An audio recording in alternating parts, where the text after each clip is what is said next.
know I should, but I really don't want to. That is how I felt about preparing for this video. And I know that there are so many ADHD writers who feel the same way about their writing. But I have the solution for you.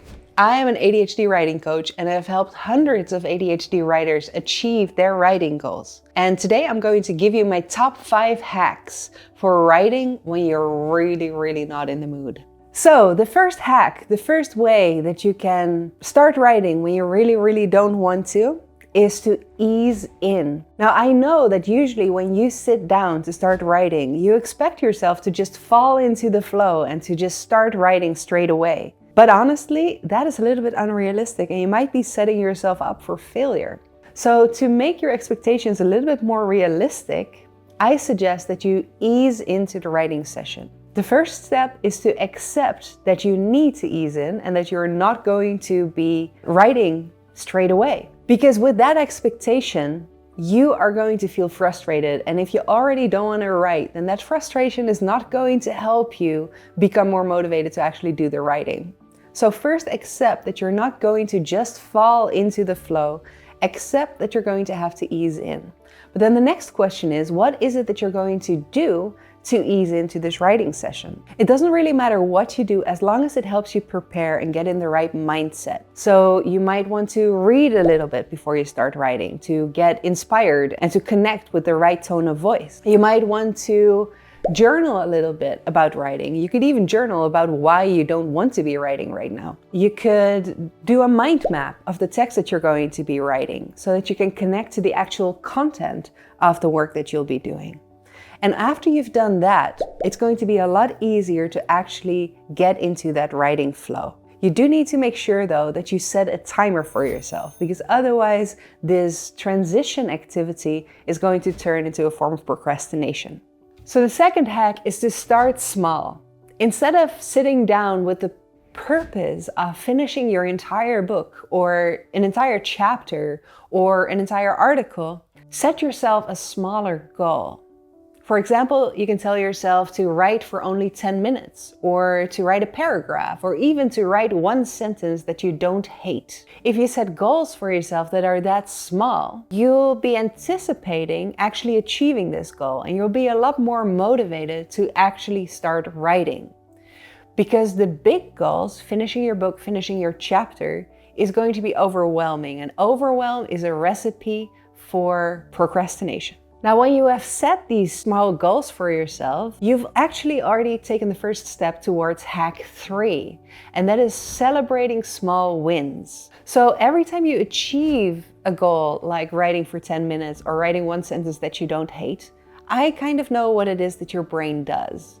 And what it will tell you is that this doesn't count. It is not a win. It is not something that you're supposed to celebrate because you were supposed to do it anyway. But if you do start seeing these as small wins, if you do start celebrating these small wins in a minor way with yourself, you will just get a quick, small jolt of excitement, of positivity.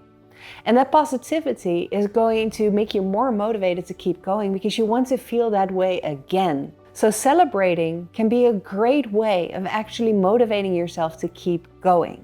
There's different ways in which you can celebrate, and it doesn't all have to mean that you put your work down and walk away to get yourself a snack. Instead, you can give yourself a compliment, pat yourself on the back, or you can even give yourself a high five.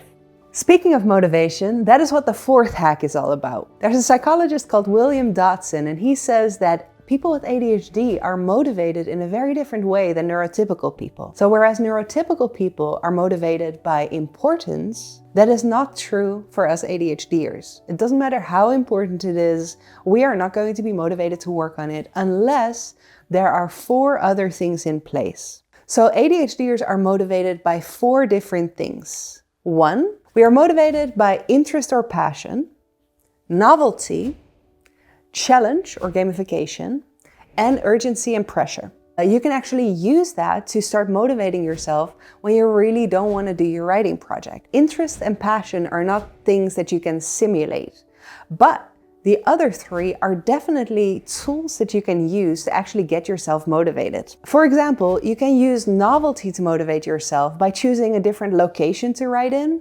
or a different software, writing a different project, figuring out a new problem or a new character or a new argument in your text, novelty can be very, very strong motivator for us. You can bring challenge or gamification into your writing session by awarding yourself points for every 100 words written, or by doing a little race against yourself or against people online. You can use challenge to motivate yourself by setting yourself a little target and saying, last week I wrote 100 words in half an hour. Let's see if today I can write 150 words. You can make a little bit of a competition with yourself to make this more exciting. Rewards are another way to gamify things, or make it look fun by using colors or different fonts. So, challenge and gamification can help you feel a lot more motivated to actually start writing when you really don't want to. And then there is pressure and urgency. And what you do with pressure and urgency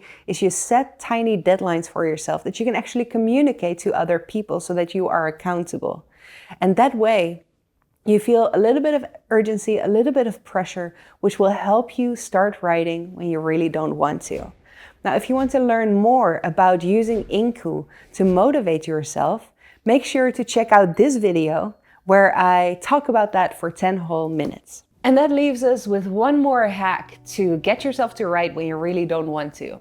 And that is embrace the concept of the first draft. Now, I know that a lot of ADHD writers expect themselves to write perfect sentences every time. And that can be a problem, because you set the bar so high for yourself that it becomes really, really hard to even get started. Now, if you embrace the concept of a first draft, then what you're saying is, I'm just going to put whatever I can down on paper right now, and I will make it sound better after in drafts 2 or 3 or 4. What this means is that in the first draft, all you need to do is get the ideas down. It no longer has to sound perfect.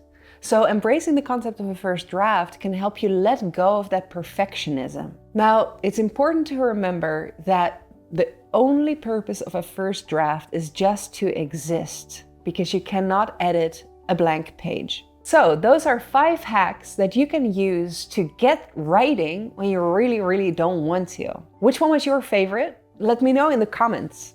And when you're done with that, make sure to check out one of these videos next to learn how to become an even better writer with ADHD. Talk to you soon.